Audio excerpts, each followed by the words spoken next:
رب اشرح لي صدري ويسر لي أمري واحلل عقدة من لساني يفقهوا قولي سبحانك لا علم لنا إلا ما علمتنا إنك أنت العليم الحكيم رب يسر ولا تعسر وتمم بالخير وبك نستعين.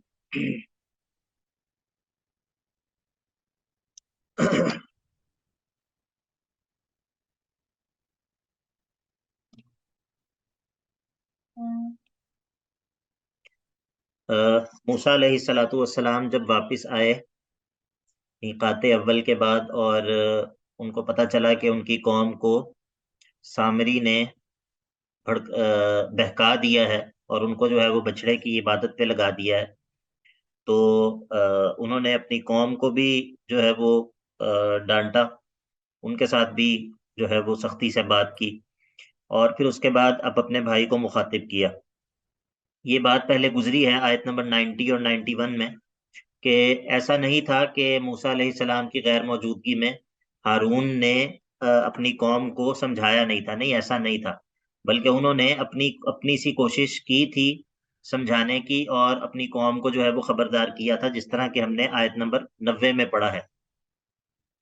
لیکن ان لوگوں نے بات ماننے سے انکار کر دیا تھا اور کہا تھا کہ جب تک موسیٰ واپس نہیں آئیں گے تب تک ہم اپنی اسی حالت پر برقرار رہیں گے.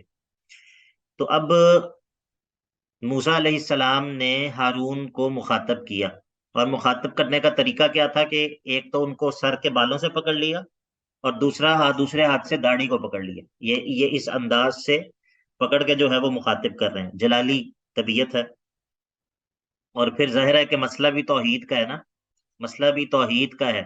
تو کل میں نے آپ لوگوں کو بتایا تھا کہ اتنا ہومیوپیتھک مسلمان نہیں بننا چاہیے کہ انسان کو کسی بات پر بھی غیرت نہ آئے. ٹھیک ہے، انسان کے اندر غیرت ایمانی زندہ رہنی چاہیے. تو قال یا ہارون، موسیٰ علیہ السلام نے کہا اے ہارون، ما منعک. یہ اب ہم پہلے معنی کریں گے ما استفہامیہ کا معنی کریں گے. یا ہارون ما منعک، کس چیز نے تجھے روکا تھا، اذ رأیتہم ضلوا، جب تم نے ان کو دیکھا تھا کہ یہ گمراہ ہو گئے ہیں، تو کس چیز نے تمہیں روکا تھا، ان تتبعنی،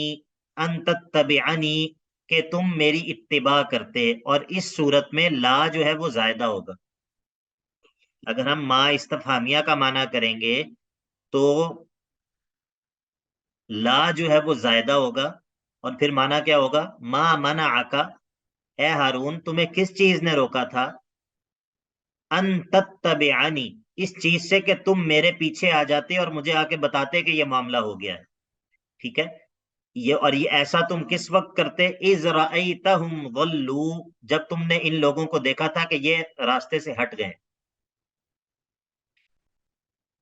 افعصیت امری، اتأخرت فعصیت امری، کیا تو نے تاخیر کی ہے اور کیا میرے حکم کی، میرے امر کی جو ہے وہ مخالفت کی ہے. یہ آپ کو بات سمجھ آ گئی ہے، یہ ترجمہ سمجھ آیا ہے؟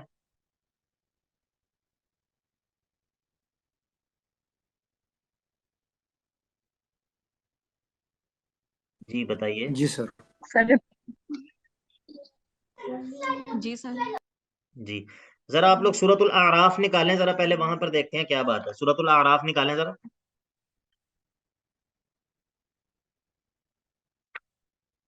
آیت نمبر 142، 9واں پارہ.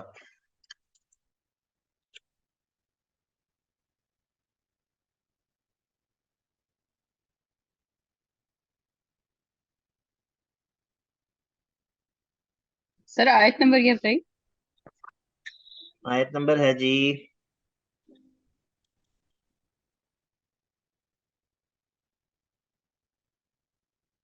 142.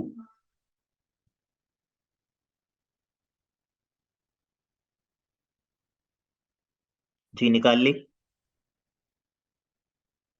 جی سر نکال لی. دیکھیں، وَوَعَدْنَا مُوسَىٰ 30 لَيْلَةً، اور ہم نے وعدہ لیا موسیٰ سے 30 راتوں کا، 30 دنوں کا. وَأَتْمَمْنَاهَا بِعَشْرٍ، اور پھر اس کو مکمل کیا 10 مزید کے ساتھ. فَتَمَّ مِيقَاتُ رَبِّهِ 40 لَيْلَةً وَقَالَ مُوسَىٰ لِأَخِيهِ. اب یہ دیکھیں اس امر کا ذکر ہو رہا ہے، یہ وہ امر ہے جس کا ادھر آگے ذکر ہو رہا ہے. افعصیت امری، کیا تم نے میرے حکم کی نافرمانی کی. وقال موسیٰ لأخیہ، اور موسیٰ علیہ السلام نے اپنے بھائی سے کہا، ہارون سے، اخلفنی فی قومی، میری خلافت سنبھالو، میری نیابت کرو میری قوم میں، وَأَصْلِحْ، اور اصلاح کا کام کرو اگر کوئی خرابی ہو جائے، وَلَا تَتَّبِعْ سَبِيلَ الْمُفْسِدِينَ، اور فساد کرنے والوں کے راستے کی اتباع مت کرنا. ٹھیک ہے، یہ وہ امر ہے جس کی وہاں پر بات ہو رہی ہے.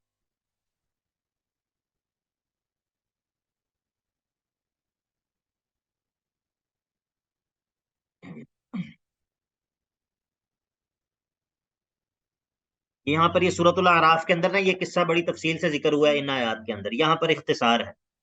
چلیے، اب یہ پہلا معنی تو ہم نے وہ کیا ہے جس میں ہم نے ماں کا معنی کیا ہے، ماں استفہامیہ کا معنی کیا ہے، اور اس صورت میں لا جو ہے وہ زائدہ ہے، اللہ تتبعنی میں لا جو ہے وہ زائدہ ہے.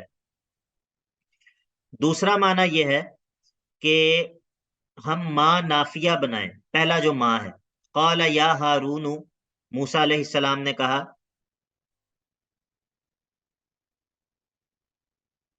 آیت نمبر ہے جی 93.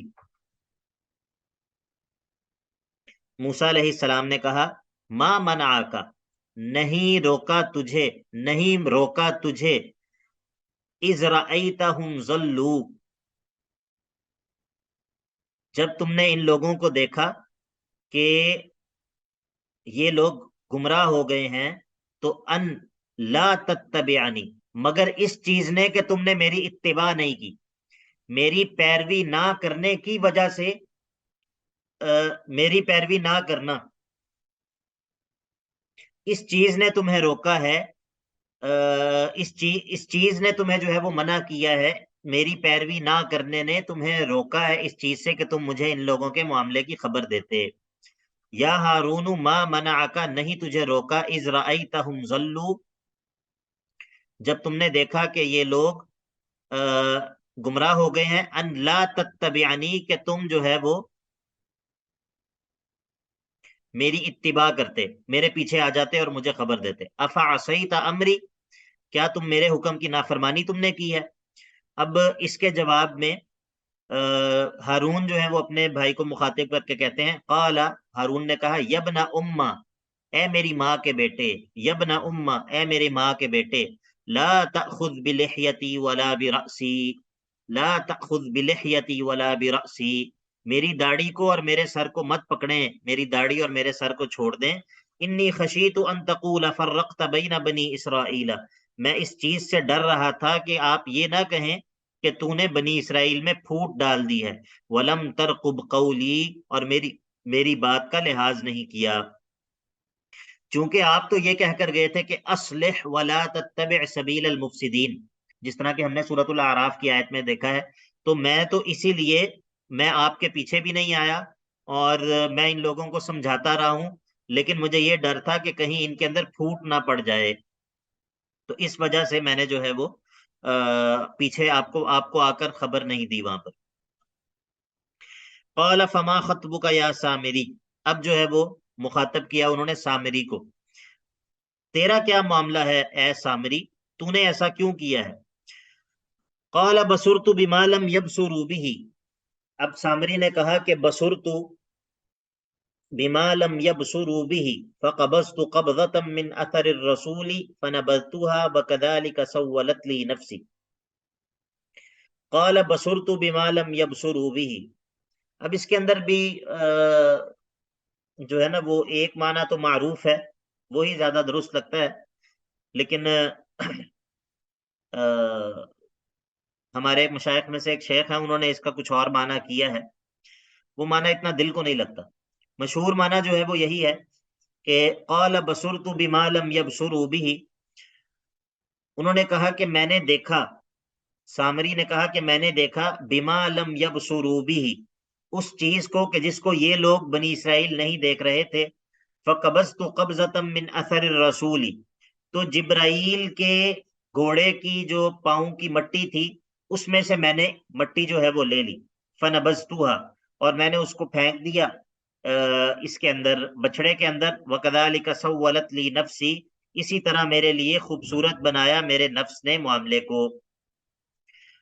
یعنی کہ یہ عبداللہ بن عباس رضی اللہ عنہ سے بھی منقول ہے کہ سامری نے جبرائیل علیہ السلام کو دیکھا کہ وہ انسانی شکل میں آئے ہیں اور وہ گھوڑے پر سوار ہیں. سامری نے ان کے گھوڑے کا جو فٹ سٹیپس تھے ادھر سے مٹی اٹھا لی، ان کے گھوڑے کے جو قدموں کے آثار تھے وہاں سے مٹی اٹھا لی، اور اس مٹی کو یہ جو بچڑا بنایا تھا اس کے اندر جو ہے اس ڈھانچے کے اندر ڈال دیا. تو اس کی وجہ سے، اس کے اثر سے جو یہ جو بچڑا ہے یہ اس کے اندر سے جو ہے وہ بولنے کی آواز آتی تھی. تو یہ معنی عموماً جو ہے وہ اس آیت کا یہ معنی کیا جاتا. بہرحال اس طرح جو ہے وہ سامری نے جو ہے وہ یہ جواب دیا. اب موسیٰ علیہ السلام نے جواب میں کہا قال فاذهب، آپ نے کہا کہ تو جا، چلا جا. فإن لك في الحياة أن تقول لا مساس، اب تیرے لیے دنیا کی زندگی میں سزا یہ ہے کہ تو لا مساس کہتا رہے گا کہ کوئی مجھے چھوئے نہیں، کوئی مجھے چھوئے نہیں، کوئی میرے قریب نہ آئے. وَإِنَّ لَكَ مَوْعِدًا لَن تُخْلَفَهُ، اور تیرے لیے ایک ایسے وعدے کی جگہ مقرر ہے، وعدے کا ایک وقت مقرر ہے کہ جس کی مخالفت نہیں کی جائے گی. اور وَانظُرْ إِلَىٰ إِلَٰهِكَ الَّذِي ظَلْتَ عَلَيْهِ عَاكِفًا، اب ذرا اپنے معبود باطل کو بھی دیکھ لے کہ اس کے ساتھ ہم کیا کرتے ہیں. وَانظُرْ إِلَىٰ إِلَٰهِكَ الَّذِي ظَلْتَ عَلَيْهِ عَاكِفًا، اپنے اس معبود کو بھی دیکھ لے کہ جس پر تو اعتکاف کر کے بیٹھا ہوا تھا، جس کے ساتھ تو چمٹ کر بیٹھا ہوا تھا. لَنُحَرِّقَنَّهُ، ہم ضرور بالضرور اس کو جلا دیں گے. ثُمَّ لَنَنْسِفَنَّهُ، اور پھر ضرور ہم اس کو جو ہے وہ اڑا دیں گے. فِي الْيَمِّ نَسْفًا، دریا میں جو ہے وہ ہم اس کو بہا دیں گے بہانے کے ساتھ. یعنی کہ تمہارا جس کو تم معبود قرار دے رہے تھے، اب دیکھو اس کو ہم جلائیں گے بھی، اور اس کی راکھ کو بھی ہم دریا میں اڑا دیں گے، اور یہ کچھ بھی نہیں کر سکے گا. اور پھر کھڑے ہوئے خطبے کے لیے، اور پھر خطبے کے لیے کھڑے ہو کے موسیٰ علیہ السلام نے کہا کہ انما الہکم اللہ الذی لا الہ الا ہو، بے شک تمہارا معبود وہ اللہ ہی ہے جس کے علاوہ کوئی اور معبود نہیں ہے. وسع کل شیء، وسع کل شیء علما، اور اس کا علم جو ہے وہ ہر چیز کو اپنے گھیرے میں لیے ہوئے ہے. اس کا علم جو ہے وہ اس کا علم ہر چیز کو اپنے احاطے میں اور اپنے گھیرے میں لیے ہوئے ہے. تو جناب یہ سورت کا پہلا حصہ تھا، آیت نمبر 1 سے لے کر آیت نمبر 98 تک. اس میں موسیٰ علیہ السلام کے قصہ بیان ہوا ہے، اور 6 مقامات بیان ہوئے ہیں موسیٰ علیہ السلام کے قصے کے. 6 مختلف مقامات کی صورت میں موسیٰ علیہ السلام کا قصہ بیان ہوا ہے. اور اس سے مقصد کیا ہے، اس قصے سے کیا مقصد ہے جی؟ سر توحید کا مقابلہ بہادری کے ساتھ ہم نے کل پڑھا تھا. توحید کا مقابلہ نہیں کرنا، توحید کو بیان کرنا ہے. بیان کرنا ہے جی سر. یعنی کہ توحید کو بیان کرنے میں، توحید کو اپنانے میں، جس طرح ہم نے جادوگروں کا پڑھا. اور توحید پر جب آپ توحید کو اپنائیں اور اس پر آنے والی مصیبتوں پر اور پریشانیوں پر بہادری کے ساتھ جو ہے وہ ان کا مقابلہ کرنا. اسی طرح مشرکین اور جو معبودان باطلہ ہیں ان کے ساتھ تعامل کس طرح کا ہونا چاہیے دیکھا. ثم لنحرقنہ ثم لننسفنہ فی الیم نسفا، یہ سارا جو قصہ ہے اس کو بتانے سے مقصد کیا تھا؟ مقصد یہی تھا کہ توحید کے اوپر جو ہے وہ شجاعت اور بہادری کے ساتھ قائم رہو. اور یہ بات پہلے میں نے آپ لوگوں کو سورہ مریم میں بھی بتائی تھی کہ کفار جو ہیں وہ اپنے باطل کے لیے، اپنے باطل پر ان لوگوں کو بہت زیادہ جو ہے وہ غیرت بھی ہوتی ہے اپنے باطل کے لیے، اور وہ اپنے باطل کے اوپر جو ہے وہ بہادری کے ساتھ جمے رہتے ہیں.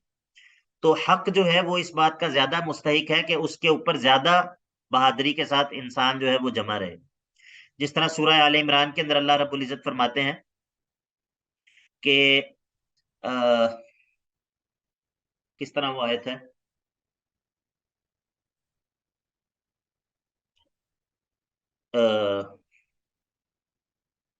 تَعْلَمُونَ كَمَا يَعْلَمُونَ وَتَرْجُونَ مِنَ اللَّهِ مَا لَا يَرْجُونَ.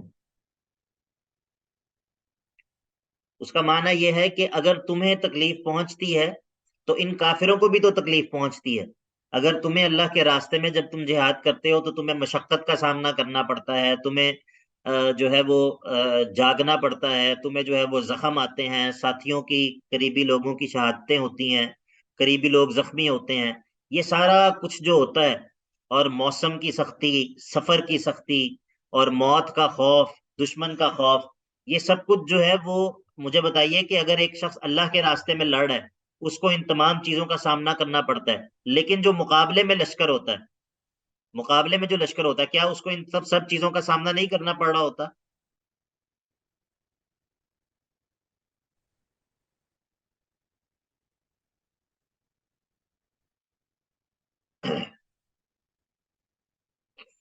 تو جو مخالفین ہیں ان کو بھی تو ان تمام چیزوں کا سامنا کرنا پڑ رہا ہوتا ہے، لیکن اللہ تعالیٰ فرماتے ہیں وَتَرْجُونَ مِنَ اللَّهِ مَا لَا يَرْجُونَ، لیکن تمہیں اللہ سے جس چیز کی توقع اور امید ہے، اللہ سے جو تم ثواب چاہتے ہو، اس کی امید ان کو نہیں ہے، اس کے باوجود وہ ان تمام چیزوں کو برداشت کر رہے ہیں.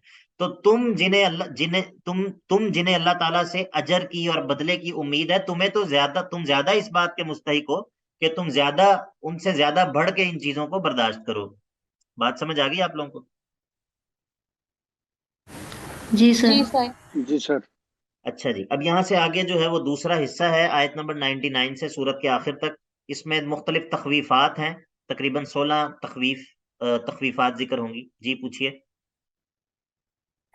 سر ہم نے جب سورہ البقرہ پڑھی تھی، اس میں بنی اسرائیل کا جو قصہ پڑھا تھا قتل کا، کہ ان کو حکم ہوا تھا کہ اس کے بعض کو مارو، اور اس میں پھر یہ تھا، ہم نے کہا تھا کہ اس میں دو معنی ہے، اور اس میں سے ترجیح ہم نے اس کو دی تھی کہ میت کی ہی بعض کسی کو بعض پہ مارو، گائے کو نہیں کا نہیں تھا، مطلب گائے کا حصے کے بارے میں ہم نے کہا تھا کہ وہ چیز زیادہ بہتر نہیں معلوم ہوتی، اور اس میں ہم نے یہ کہا تھا وجہ کہ اس میں پھر اس کی تاثیر ماننی پڑتی ہے. وہ اس پہ جو ہے نا آتی ہے. تو یہاں پہ جس طرح جبرائیل علیہ السلام کے گھوڑے کی پاؤں کی مٹی کے بارے میں ہے، تو اس میں پھر یہ اعتراض بن سکتا ہے، تو اس کا کیا جواب ہوگا؟ اچھا اعتراض ہے، بہت اچھا اعتراض ہے، بارک اللہ فیکم. لیکن اس کا جواب میں کیا دے سکتا ہوں؟ اس کا جواب تو وہی دے سکتے ہیں جنہوں نے وہ معنی وہاں پر کیا ہے. اچھا، بہت اچھا سوال ہے، ماشاءاللہ، بارک اللہ فیکم. ضروری نہیں ہے کہ ہر سوال کا جواب بھی ہو، خالی سوال اٹھانا بھی بہت بات ہے، ماشاءاللہ. چلے میں آپ کو دوسرا معنی بتا دیتا ہوں. اس آیت کا دوسرا معنی جو میرے دادا استاد سید عبدالسلام رستمی رحمہ اللہ نے کیا ہے، وہ یہ کہتے ہیں کہ یہ جو ابن عباس والی روایت ہے، وہ غالباً اس کو کہتے ہیں کہ یہ اسرائیلیات میں سے ہے. یہ انہوں نے اللہ کے نبی علیہ الصلوۃ والسلام سے نہیں لی، بلکہ یہ اسرائیلیات میں سے ہے جس کو انہوں نے نقل کیا ہے. وہ یہ کہتے ہیں کہ قال بصرت بما لم يبصروا به، میں نے سمجھا. یہاں پر وہ دیکھنے کا معنی نہیں کرتے بلکہ بصیرت کا، سمجھنے کا معنی کرتے ہیں. بصرت بما لم يبصروا به، میں سمجھ گیا ان چیزوں کو کہ جن کو یہ لوگ نہیں سمجھ سکے تھے. یعنی کہ اس شخص نے اللہ تعالیٰ کے پیغام کو اور موسیٰ کی نبوت کی حقانیت کو سمجھ لیا. پھر فقبضت قبضة من اثر الرسول، پھر میں نے رسول کی اتباع میں سے کچھ جو حصہ ہے وہ میں نے حاصل کر لیا. رسول کی اتباع، وہ یہاں پر رسول سے مراد لیتے ہیں موسیٰ. ٹھیک ہے، فقبضت قبضة، میں نے ایک قبضہ لے لیا، مراد یہ ہے کہ میں نے کچھ حصہ جو ہے وہ لے لیا، من اثر الرسول، رسول کی اتباع میں سے. لیکن پھر کیا ہوا؟ فنبذتها، پھر میں نے اس کو پھینک دیا، وَكَذَلِكَ سَوَّلَتْ لِي نَفْسِي، اس طرح میرے نفس نے جو ہے وہ میرے لیے اس کو مزین کیا. وہ یہ معنی کرتے ہیں. یہ سید عبدالسلام رستمی رحمہ اللہ کی یہ تفسیر احسن الکلام، جس کا میں اکثر نام لیتا ہوں، یہ شیخ نے جو ہے وہ یہ ترجمہ کیا. ٹھیک ہے، بات سمجھ آئی آپ کو؟ اب اس کے اوپر آپ کا اعتراض جو ہے وہ ختم ہو گیا. جی سر. ٹھیک ہے، لیکن ایک سیکنڈ میں ذرا ایک اور جگہ دیکھتا ہوں. آیت نمبر 90 ہے، کون سی آیت ہے؟ 96.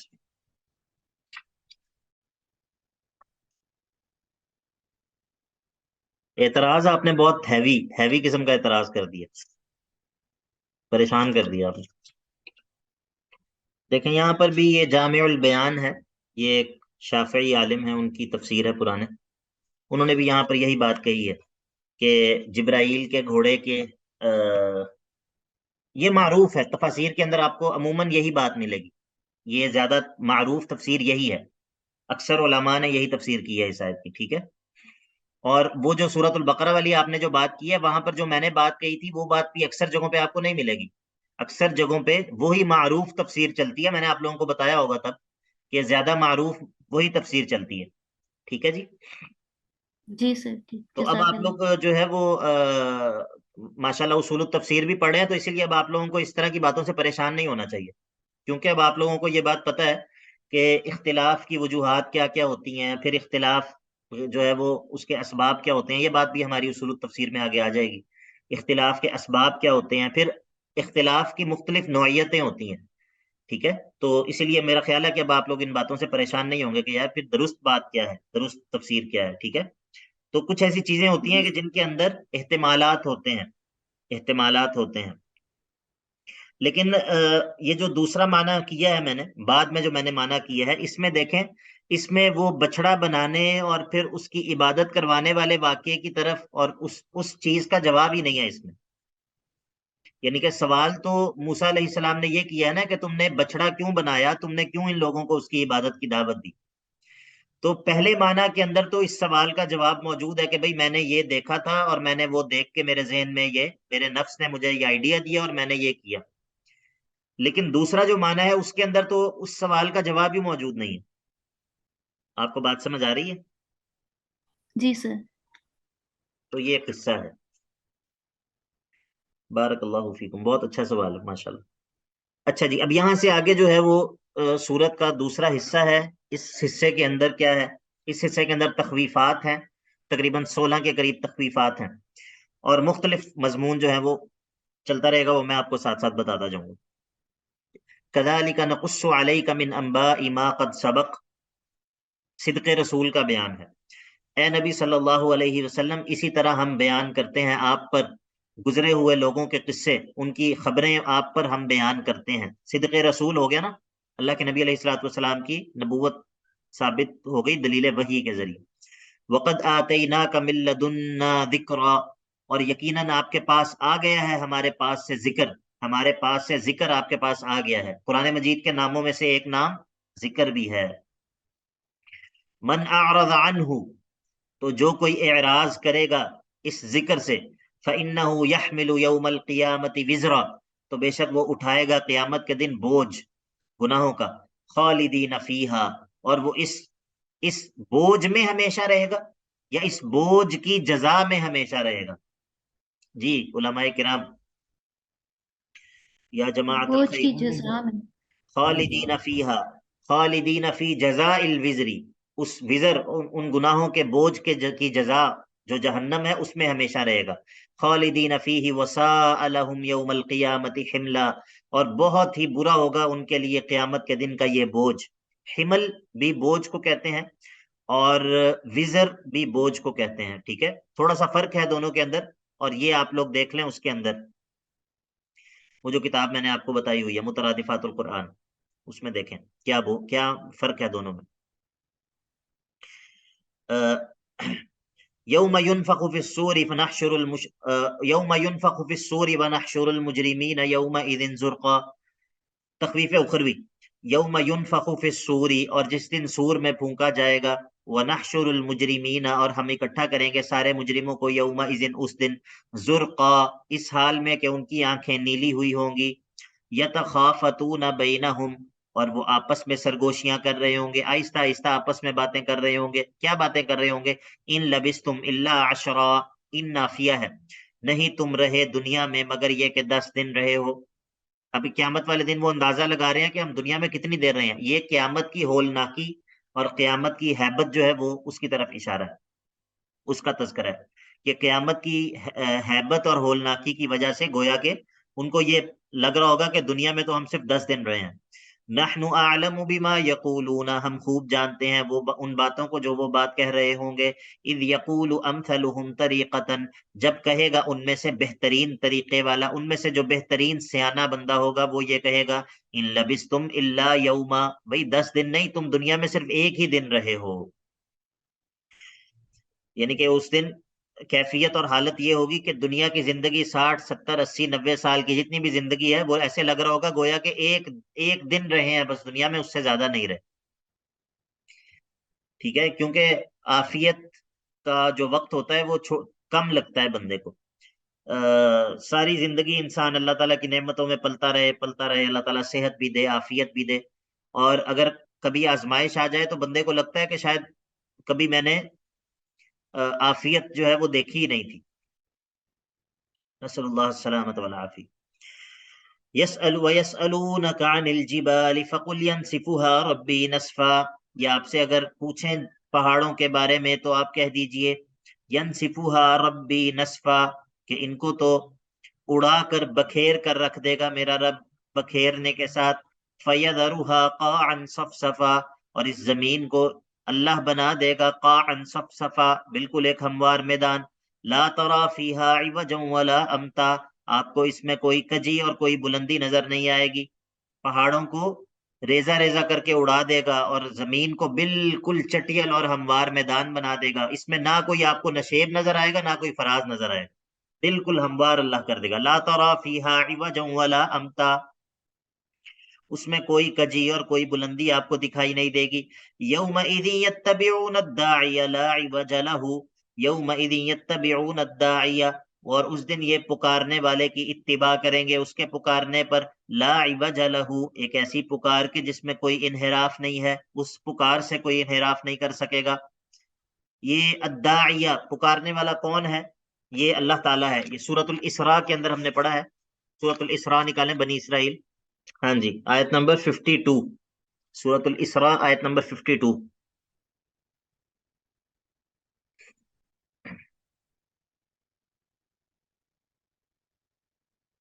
جی نکال لیے. جی سر. جی سر. یوم یدعوکم، وہ دن کہ جس دن وہ تمہیں بلائے گا، تمہیں پکارے گا، اٹھائے گا قبروں سے. فتستجیبون بحمدہ، تو تم اس کی پکار کو قبول کرو گے، اجابت کرو گے، اس کی پکار پر لبیک کہتے ہوئے جو ہے وہ کھڑے ہو جاؤ گے قبروں سے، بحمدہ، اس کی حمد بیان کرتے ہوئے. وتظنون ان لبستم الا قلیلا، دیکھیں وہی بات ہے، اور تم یہ گمان کر رہے ہو کہ ہم نہیں رہے مگر تھوڑا سا، ہم دنیا میں نہیں رہے مگر تھوڑا سا. تو یہ والی جو پکار ہے یہ مراد ہے یہاں پر. ٹھیک ہے جی. تفسیر کا بہترین طریقہ کیا ہے؟ تفسیر القرآنی بالقرآن، قرآن مجید خود قرآن مجید کی جو ہے وہ تفسیر کرے. یومئذ یتبعون الداعی لا عوج له وخشعت الاصوات للرحمن، اور اس دن تمام آوازیں رحمان کے سامنے بالکل پست ہو جائیں گی، بالکل پست پڑ جائیں گی ساری آوازیں. فلا تسمعوا الا ہمسا، اور آپ نہیں سنیں گے مگر صرف آہٹ کی آواز، ہلکی ہلکی. یہ دیکھیں کروڑوں اربوں خربوں لوگ ہیں میدان محشر میں، لیکن خاموشی ہے، صرف پیروں کی آہٹ کی آواز ہے، اور اس دن کی ہیبت کی وجہ سے. فلا تسمعوا الا ہمسا، شفاعت قہریہ پر رد. یومئذ لا تنفع الشفاعت الا من اذن له الرحمن، یومئذ، اور یہ وہ دن ہے کہ لا تنفع الشفاعت، شفاعت اور سفارش فائدہ نہیں دے گی مگر کس کو؟ الا من اذن له الرحمن، مگر یہ کہ جس کو رحمان اجازت دے دے. ورضی له قولا، اور جس کی بات سے رحمان راضی ہو جائے اس کو شفاعت فائدہ دے گی اور کسی کو فائدہ نہیں دے گی. یعنی کہ جس کے حق میں اللہ تعالیٰ اجازت دیں گے اور جس کے کلمہ توحید جس کے پاس موجود ہوگا، موحد ہوگا. ورضی له قولا یعلم ما بین ایدیہم وما خلفہم، اللہ تعالیٰ کے علم اور قدرت کے عموم کو بیان کرتا ہے. یعلم ما بین ایدیہم وما خلفہم، اور اللہ رب العزت جانتا ہے جو کچھ ان لوگوں کے آگے ہے اور جو کچھ ان کے پیچھے ہے، جو کچھ مستقبل میں ہونے والا ہے، جو کچھ ماضی میں ہو چکا ہے، وہ اس سب کو جانتا ہے. ولا یحیطون به علما، اور لیکن یہ لوگ اللہ کے علم کا احاطہ نہیں کر سکتے ہیں. اللہ جو ہے اللہ کا علم ان سب کا احاطہ کیے ہوئے ہے، لیکن یہ لوگ اللہ کے علم میں سے کسی بھی چیز کا احاطہ نہیں کر سکتے ہیں۔ وَعَنَتِ الْوُجُوهُ لِلْحَيِّ الْقَيُّومِ،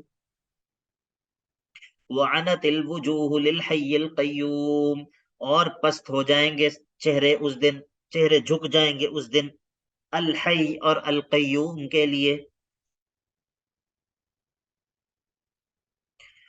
چہرے جو ہیں وہ الحی اور القیوم کے لیے جھک جائیں گے۔ وَقَدْ خَابَ مَنْ حَمَلَ ظُلْمًا، اور یقیناً رسوا ہو جائے گا، ناکام اور نامراد ہو جائے گا، من حمل ظلما، وہ شخص جس نے ظلم کو اٹھایا ہوگا، جو ظلم اٹھا کر لایا ہوگا وہ اس دن ناکام اور نامراد ہو جائے گا۔ وَمَن يَعْمَلْ مِنَ الصَّالِحَاتِ وَهُوَ مُؤْمِنٌ، اور وہ شخص جس نے صالحات اور شریعت کے موافق عمل کیا ہوگا، وَهُوَ مُؤْمِنٌ، اور وہ ایمان والا بھی ہوگا، تو فَلَا يَخَافُ ظُلْمًا وَلَا حَظْمًا، نہ ہی وہ کسی قسم کے ظلم سے ڈرے گا، نہ ہی اسے کسی قسم کی کمی کا خوف ہوگا۔ وَكَذَلِكَ أَنزَلْنَاهُ قُرْآنًا عَرَبِيًّا، وَكَذَلِكَ أَنزَلْنَاهُ قُرْآنًا عَرَبِيًّا، اور اسی طرح ہم نے آپ پر عربی قرآن کو اتارا ہے، عربی زبان میں بالکل واضح ہے۔ وَصَرَّفْنَا فِيهِ مِنَ الْوَعِيدِ، اور ہم نے پھیر پھیر کر اس میں وعید جو ہے وہ بیان کی ہے، کبھی کسی طرح اور کبھی کسی طرح، وعید مختلف طرح سے وعید آتی ہے، کبھی کسی طرح کبھی کسی طرح۔ صرفنا فیہ من الوعید لعلہم یتقون او یحدث لهم ذکرا، شاید کہ یہ ڈر جائیں، شاید کہ یہ اللہ سے ڈر جائیں، یا پھر شاید کہ یہ شرک سے بچ جائیں، او یحدث لهم ذکرا، یا پھر ان کے لیے نصیحت کی کوئی صورت بن جائے۔ فتعال اللہ الملک الحق، تو اللہ جو ہے وہ بلند و بالا ہے، اللہ جو ہے وہ بلند و بالا ہے، الملک الحق، جو کہ الملک ہے، جو کہ بادشاہ ہے، جو کہ الحق ہے۔ ولا تعجل بالقرآن من قبل ان يقضى الیک وحیہ، تو اے نبی صلی اللہ علیہ وسلم آپ جلد بازی مت کیجیے، کیا کیجیے قرآن کے ساتھ، من قبل ان يقضى الیک وحیہ، اس سے پہلے کہ آپ کی طرف کی جانے والی وحی مکمل ہو جائے، جلد بازی مت کیا کیجیے۔ وقل رب زدنی علما، بس یہ کہا کیجئے، یہ دعا کیا کیجئے کہ اے اللہ میرے علم میں اضافہ کر دے۔ یہ ولا تعجل بالقرآن من قبل ان يقضى الیک وحیہ، یہ اس کا تذکرہ ادھر ہے سورہ قیامہ میں ہے، چلیں وہ بھی نکال لیں، سورۃ القیامہ۔ لا اقسم بیوم القیامہ ولا اقسم بالنفس اللوامہ، یہ دیکھیے آیت نمبر 16، آیت نمبر 16، لا تحرک به لسانک لتعجل به، آپ اپنی زبان کو حرکت مت دیجیے اس قرآن کے ساتھ، لتعجل به، تاکہ آپ جلدی جلدی اس قرآن کو پڑھ لیں۔ انا علینا جمعہ وقرآنہ، جب جبرائیل اللہ کے نبی علیہ الصلوۃ والسلام پر وحی کرتے تھے تو اللہ کے نبی اس کو تیز تیز پڑھنے کی کوشش کرتے تھے تاکہ کہیں مجھ سے کوئی بھول نہ جائے، مجھ سے کوئی چیز رہ نہ جائے۔ تو اللہ تعالیٰ نے کہا آپ اس کی آپ فکر نہ کریں، اس کو آپ کو یاد کروانا ہمارا کام ہے، آپ اس کی پریشانی مت لیں۔ لا تحرک به لسانک لتعجل به ان علینا جمعہ وقرآنہ، ہمارے ہی ذمہ ہے اس کا جمع کرنا آپ کے سینے میں، اس کا جمع کرنا آپ کے سینے میں، وقرآنہ، اور اس کا پڑھوانا آپ سے، آپ کی زبان پہ، اس کا آپ کی زبان سے پڑھوانا اور آپ کے سینے میں جمع کرنا، یہ ہمارا کام ہے۔ فَإِذَا قَرَأْنَاهُ فَاتَّبِعْ قُرْآنَهُ، تو پس جب ہم آپ کو یہ پڑھائیں تو فَاتَّبِعْ قُرْآنَهُ، اس کی قرات کے پیچھے پیچھے آپ پڑھا کیجئے، جلد بازی نہ کیا کریں، پیچھے پیچھے پڑھا کریں۔ ثُمَّ إِنَّ عَلَيْنَا بَيَانَهُ، اور پھر اس کی تفسیر اور اس کا بیان وہ بھی ہمارے ذمہ ہے، وہ بھی ہم آپ سے کروا دیں۔ تو یہ اس کی طرف اشارہ ہے۔ اچھا جی، وَقُلْ رَبِّ زِدْنِي عِلْمًا، اور یہ کہا کیجئے کہ اے میرے اللہ میرے علم میں اضافہ کر دے، جلد بازی سے منع کیا ہے، وَلَا تَعْجَلْ بِالْقُرْآنِ مِنْ قَبْلِ أَنْ يُقْضَى إِلَيْكَ وَحْيُهُ، تو اس کی ایک ذرا مثال یہ ہے کہ جس طرح آدم علیہ السلام سے جو ہے وہ جلد بازی ہو گئی، غلطی ہو گئی، تو اس طرح جو ہے وہ جلد بازی آپ مت کریں۔ وَلَقَدْ عَهِدْنَا إِلَىٰ آدَمَ مِنْ قَبْلُ، ربط کی سمجھ آ گئی آپ کو؟ جی سر آ گئی ہے۔ جی جی جی وَلَقَدْ سر۔ عَهِدْنَا إِلَىٰ آدَمَ مِنْ قَبْلُ، جی سر۔ اور یقیناً اس سے پہلے ہم عہد لے چکے تھے آدم سے، فنسیہ، لیکن وہ ان سے بھول ہو گئی، وَلَمْ نَجِدْ لَهُ عَزْمًا، وَلَمْ نَجِدْ لَهُ عَزْمًا، ہم نے ان کے اندر گناہ پر اصرار یا گناہ کا قصد نہیں پایا، گناہ پر اصرار یا گناہ کا قصد ان کے اندر نہیں تھا، وَلَمْ نَجِدْ لَهُ عَزْمًا، ٹھیک ہے۔ وَإِذْ قُلْنَا لِلْمَلَائِكَةِ اسْجُدُوا لِآدَمَ فَسَجَدُوا إِلَّا إِبْلِيسَ أَبَى، اور جب ہم نے فرشتوں سے کہا کہ سجدہ کرو آدم کو تو انہوں نے سجدہ کیا مگر یہ کہ ابلیس نے نہیں کیا، ابا اس نے انکار کر دیا۔ فَقُلْنَا يَا آدَمُ، ہم نے کہا اے آدم، إِنَّ هَذَا، بے شک یہ، عَدُوٌّ لَكَ، تمہارا دشمن ہے، وَلِزَوْجِكَ، اور تمہاری بیوی کا بھی دشمن ہے، فَلَا يُخْرِجَنَّكُمَا، پس یہ تمہیں نکالے نہ، یہ تمہیں نکلوا نہ دے، یخرجنکما، تمہیں نکلوا نہ دے، من الجنتی، جنت سے، فتشقا، تو تم نامراد ہو جاؤ گے۔ ان لک الا تجوع فیہا ولا تعرا، بے شک تمہارے لیے اس جنت میں یہ ہے کہ تم نہ بھوکے ہوگے نہ ہی تم ننگے ہوگے۔ ان لک الا تجوع فیہا ولا تعرا وانک لا تظمأ فیہا ولا تضحا، نہ ہی تمہیں پیاس لگے گی، نہ ہی تم جو ہے وہ تمہیں جو ہے وہ دھوپ کا سامنا کرنا پڑے گا۔ تو یہ جو بعض لوگ یہ سمجھتے ہیں کہ جو ہے نا بے لباسی کوئی نعمت ہے، بے لباسی جو ہے وہ کوئی نعمت ہے۔ تو اگر بے لباسی یا مختصر لباس جس طرح آج کل رائج ہے، اگر یہ کوئی نعمت ہوتا تو جنت میں ہوتا یا نہ ہوتا؟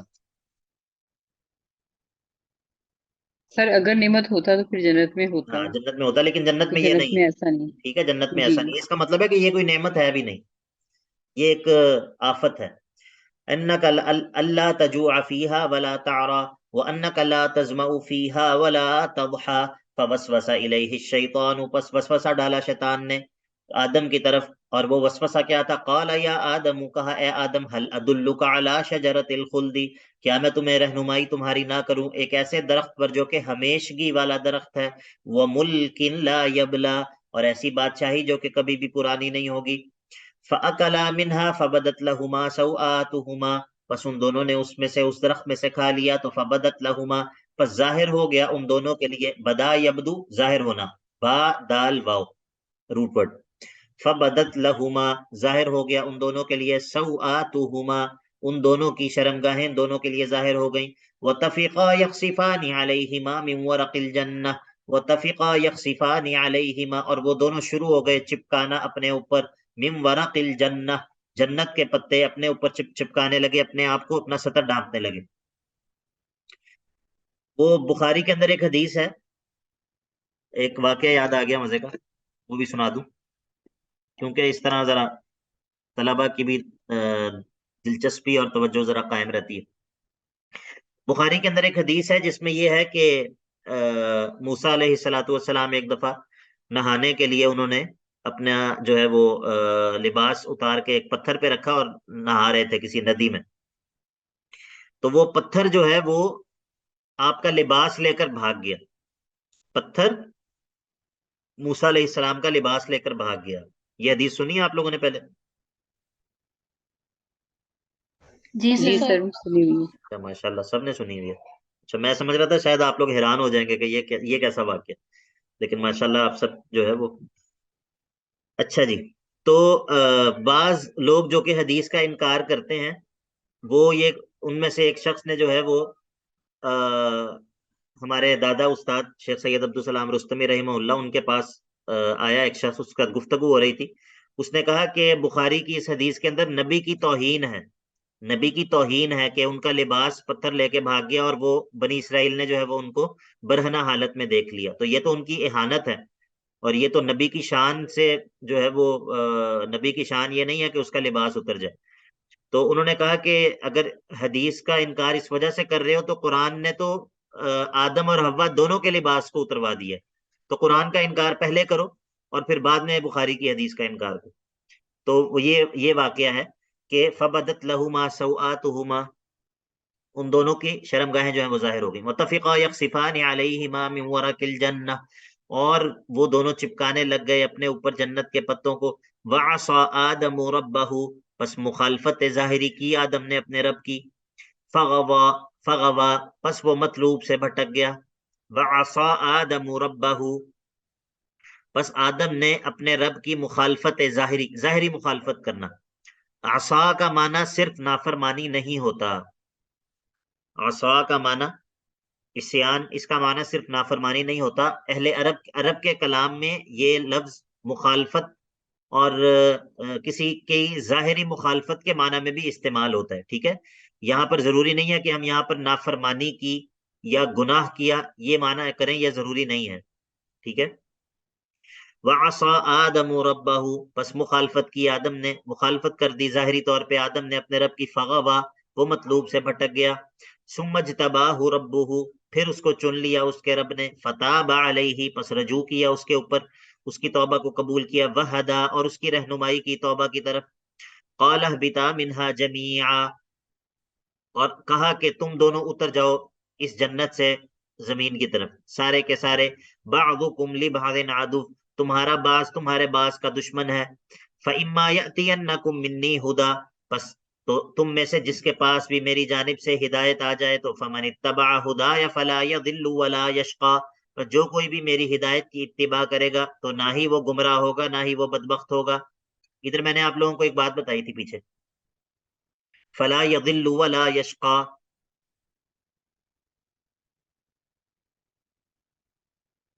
یاد ہے کسی کو؟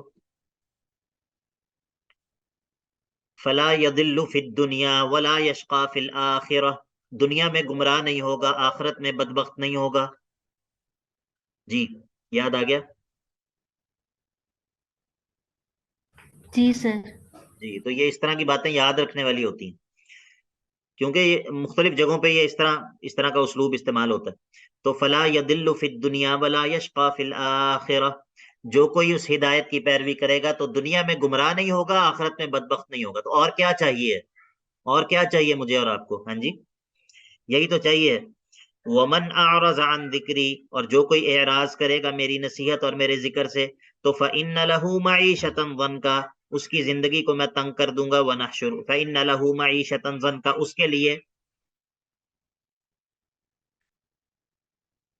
اس کے لیے تنگی والی زندگی ہوگی، ونحشرہ یوم القیامۃ اعمی، اور ہم اس کو اٹھائیں گے یوم القیامت، اس کا حشر کریں گے قیامت کے دن، اس حال میں کہ وہ اندھا ہوگا جنت کے راستے سے، عن طریق الجنت، ونحشرہ یوم القیامت اعمی عن طریق الجنت۔